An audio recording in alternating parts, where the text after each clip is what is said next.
Alors, en vérité, moi, c'est comme je te disais en off, c'est que la vie aux États-Unis, on sait déjà que la vie aux États-Unis, elle est difficile. Tu vois un peu, les gens sont occupés partout à chercher leur vie aux États-Unis.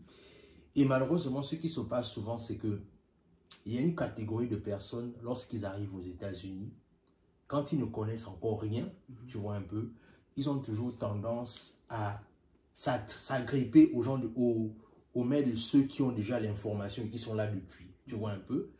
Malheureusement, ce qui se passe souvent, c'est que quand toi, en tant que compatriote, en tant que frère africain, tu disposes de ton temps pour pouvoir orienter ces personnes-là, et parfois tu ne demandes même pas quelque chose, mais tu prends de ton temps pour le faire, à un moment donné, parfois les personnes-là te renvoient l'ascenseur de façon désagréable en fait. Est-ce que, c'est-à-dire, moi je veux un peu écouter ton avis, parce que moi j'ai vécu ce genre de choses là où tu donnes du temps à quelqu'un et après tu te poses juste la question de savoir, mais j'ai juste voulu donner du temps pour aider en fait, mais la manière dont la personne t'a renvoyé l'ascenseur, tu te poses juste les questions. Est-ce que toi, il t'est arrivé par exemple d'avoir ce genre de situation depuis que tu es là en fait, dans le sens là où quelqu'un t'a approché par rapport à un besoin, mais que tu as assisté la personne, mais après, la personne ne t'a pas renvoyé ça comme il fallait en fait. Non, mais évidemment, ce n'est même pas quelque chose qui est typique ici aux États-Unis, même en Afrique. Parfois, tu te portes volontaire, ou bien tu as de bonnes intentions, tu veux aider quelqu'un qui est dans une situation défavorable. Et puis, soit la personne, après ça, soit ne te remercie pas, ou bien la personne ne reconnaît pas le bienfait, ou bien même, à la limite, ça arrive souvent, la personne demande même, ne reconnaît même pas que les faits ont eu lieu, que tu l'as aidé. Ouais. Donc, je crois que c'est un problème de comportement personnel. Parce que, bon, si on veut parler uniquement, particulièrement ici dans la diaspora africaine et gabonaise en particulier, je crois que ça vient du fait que, voilà, notre communauté peut-être, les gens ne sont pas suffisamment, je dirais, édifiés au départ de la valeur, je dirais, la valeur de l'apport que quelqu'un t'apporte. Comment tu considères ça? Parce que si je prends mon temps, surtout dans les pays développés, aux États-Unis ou bien ailleurs, quelqu'un a son travail, quelqu'un va à l'école, mais quelqu'un voilà, a sa famille. Mais si un compatriote prend la peine de se soucier d'un autre compatriote, qu'il soit gabonais ou togolais, ou etc., et d'aider cette personne-là gratuitement, je crois que pour nos frères et soeurs qui arrivent de l'Afrique, qui ne sont peut-être pas mentalement ou psychologiquement outillés pour comprendre ou pour apprécier, pour comprendre la valeur de cet apport-là. C'est-à-dire quoi? C'est-à-dire qu'au pays, on est habitué à, on appelle ça conscience collective, c'est-à-dire c'est presque une obligation de diligence. C'est presque une obligation, voilà, de même saluer quelqu'un le matin. C'est-à-dire tu te réveilles le matin chez ton voisin, tu vois ton voisin, c'est le jour où ton voisin ne te dit pas bonjour. Oh mon Dieu, mais le voisin ne me dit pas bonjour. C'est culturel. Pour un Africain, ça veut dire que soit le voisin prend avec toi. Or ici, en Amérique, il y a ce principe de liberté fondamentale. Personne n'oblige te dire bonjour le matin. Et c'est normal. Donc c'est un peu la même chose, c'est-à-dire les gens, comme on dit en anglais, we taking it for granted, c'est-à-dire on prend ça comme un acquis, on se dit, il doit m'aider, il est obligé, c'est-à-dire on importe nos mentalités africaines, à tort ou à raison, hein? À tort ou à raison, c'est-à-dire on est né comme ça, c'est nos systèmes, et on arrive, on se dit, oh mais les Africains, mon Dieu, j'ai besoin d'aide pour aller acheter telle chose, j'ai envie d'aller faire des courses. Bon, quelqu'un qui est aux États-Unis, il voit son compatriote vient d'arriver de l'Afrique, il va l'aider, machin. Mais tu ne connais pas la situation de ton frère qui est ici. Tu ne connais pas comment il vit, tu ne connais pas ses finances, tu ne connais pas surtout en fait le temps. Parce que le temps, c'est souvent un bien qu'on n'arrive pas souvent à bien chiffrer financièrement parce que c'est un bien particulier. Le temps de quelqu'un peut même être plus précieux que l'argent qu'il te donne. Bien sûr, bien sûr. Donc le fait que quelqu'un prend son temps, venir peut-être te prendre à l'aéroport, ou t'emmener faire des courses, ou une visite médicale, etc. Je crois que parce qu'on est dans cette mentalité africaine-là et qu'on est dans l'aide, on est dans le besoin, on vient d'arriver, on n'a pas cette mentalité, je dirais, occidentale là, à comprendre que ce n'est pas un acquis. On est dans une société où c'est chacun pour soi. En réalité, chacun, voilà, elle se bat pour sa vie, voilà, pour son temps. Maintenant, nous, en tant que communauté étrangère, quand on arrive ici, on essaie d'aider parce que quoi, on vient des pays pauvres, on se dit, bon, il faut qu'on se serre les coudes. Mais c'est une erreur pour tout un chacun de ne pas apprécier à juste valeur, même si vous avez eu des problèmes personnels ou particuliers. Mais je vois que c'est toujours important de reconnaître ça parce que si tu ne apprécies pas de façon honnête l'aide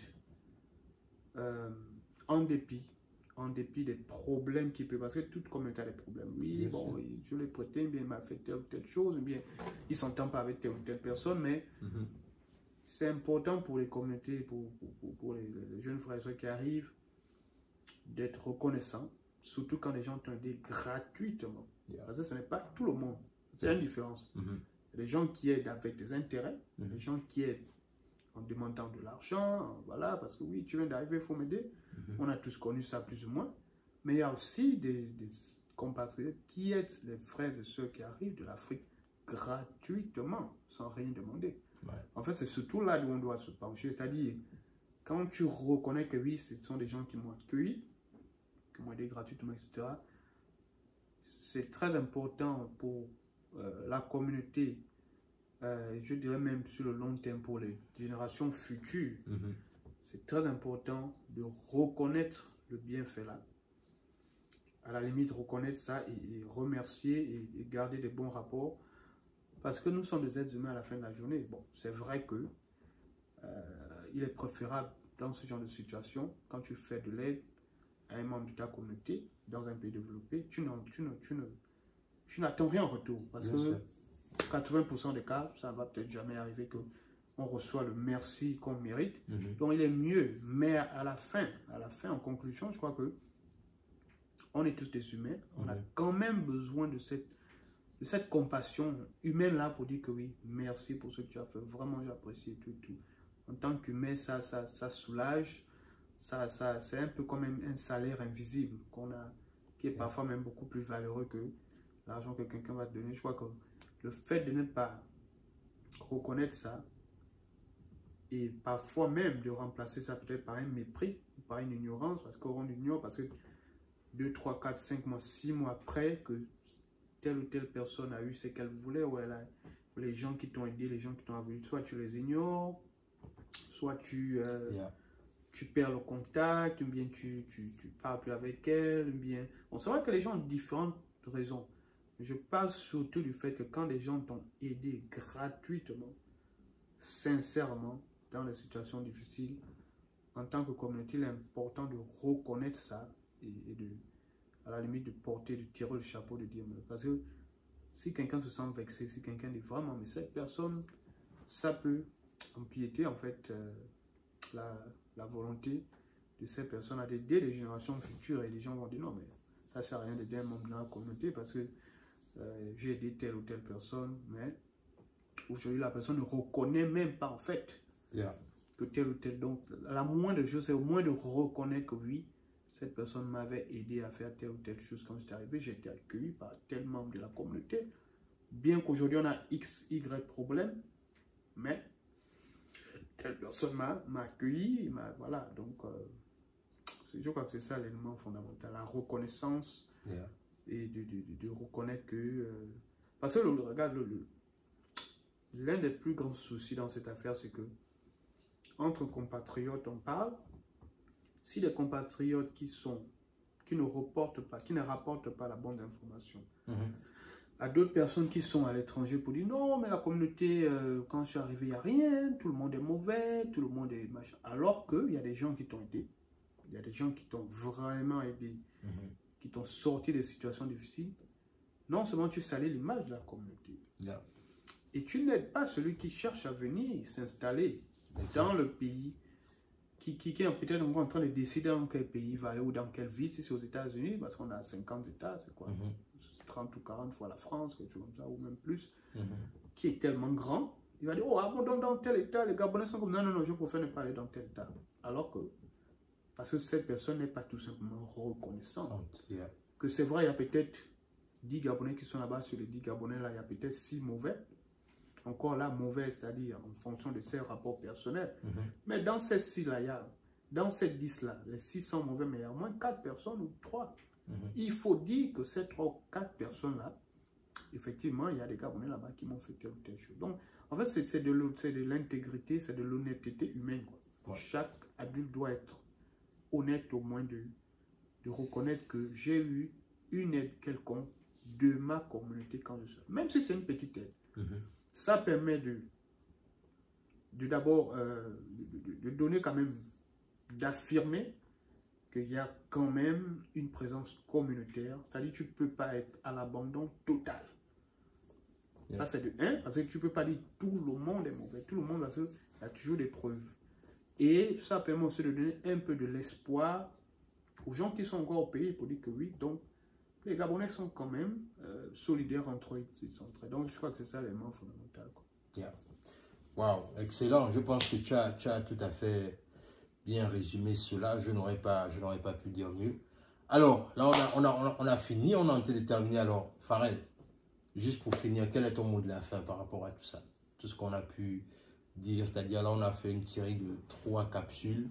Mais à la fin, qu'est le message aujourd'hui? Voilà. Le message de la fin que je veux vraiment que tu donnes, c'est-à-dire aujourd'hui, on a la communauté africaine qui ne fait qu'arriver encore davantage. Il y a beaucoup d'étudiants qui ne font qu'arriver dans la communauté.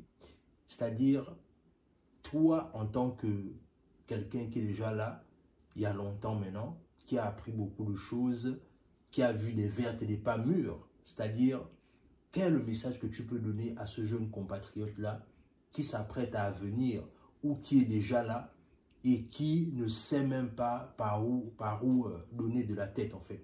Quel est ton message pour ce jeune-là ou pour ces jeunes filles-là? Bon, je dirais, la première des choses, c'est d'abord de savoir ce qu'on veut réellement venir faire aux États-Unis. À l'étranger, en fait, est-ce qu'on est même prêt? Avant même cette question, en fait, question fondamentale, c'est est-ce que je dois partir? Est-ce qu'il est nécessaire que je voyage à l'étranger, que ce soit pour les études, pour la vie en général, parce que certains viennent pour les études, hein, officiellement, mais à la fin, on sait là où voilà, ils viennent pour autre chose. Et ce n'est pas une mauvaise chose.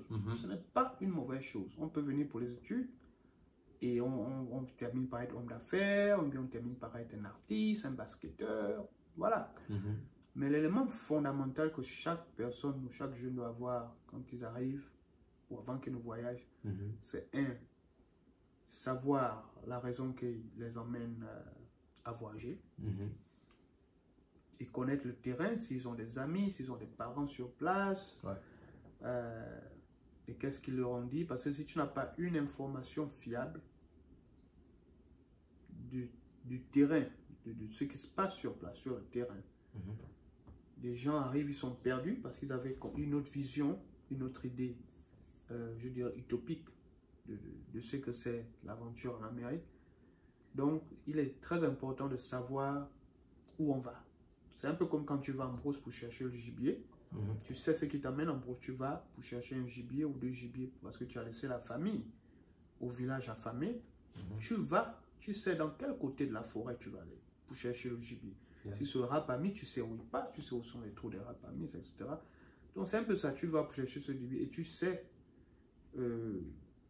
au cas où tu ne trouves pas, tu sais ton plan de secours et tu sais comment revenir au cas où tu ne trouves pas ou tu trouves. Donc l'exemple n'est peut-être pas assez approximatif de la réalité, mais ce que je veux dire, c'est que quand tu sais ce que tu veux faire, tu as au moins une orientation. Tu sais où tu veux aller et avec le temps, tu peux ajuster ton idée. Et il faut apprendre, il faut être ouvert, il faut être humble, il faut apprendre de tout le monde, il faut savoir écouter les gens. Et en fait, il faut te préparer aussi. Voilà. Donc, il y a cet élément. La préparation, tu peux pas venir aux États-Unis ou préparer un voyage pour les États-Unis. Tu viens te préparer quand tu es déjà ici. Ça n'a pas de sens. Yeah. Donc, il y a une préparation mentale qu'il faut faire, une préparation voilà, sur le plan psychologique, sur le plan culturel, comme je parlais au début. Ouais. Et sur le plan même aussi de l'ambition de la carrière, voilà, sur le plan de l'éducation. Oh, que j'ai envie d'étudier telle chose. Au cas où ça ne marche pas, qu'est-ce que j'aimerais faire? Ouais. C'est vrai que les idées peuvent changer en arrive, mais quand au moins tu as un plan, et tu as un plan de secours, ça te permet d'être mieux orienté, d'être mieux préparé en cas de changement de circonstances. Donc c'est ça la préparation, savoir ce qu'on est venu chercher en aventure et apprendre de tout le monde et voilà, et laisser les anciens te parler, te conseiller, ce qui est bien, ce qui n'est pas mauvais, parce qu'à la fin, chacun, en tant qu'adulte, va prendre la décision personnelle de choisir sa voie, quoi. Et puis, c'est un pays tellement vaste, surtout si on parle des États-Unis. C'est tellement vaste, il y a tellement beaucoup de dynamisme socio-économique, ça peut influencer les gens.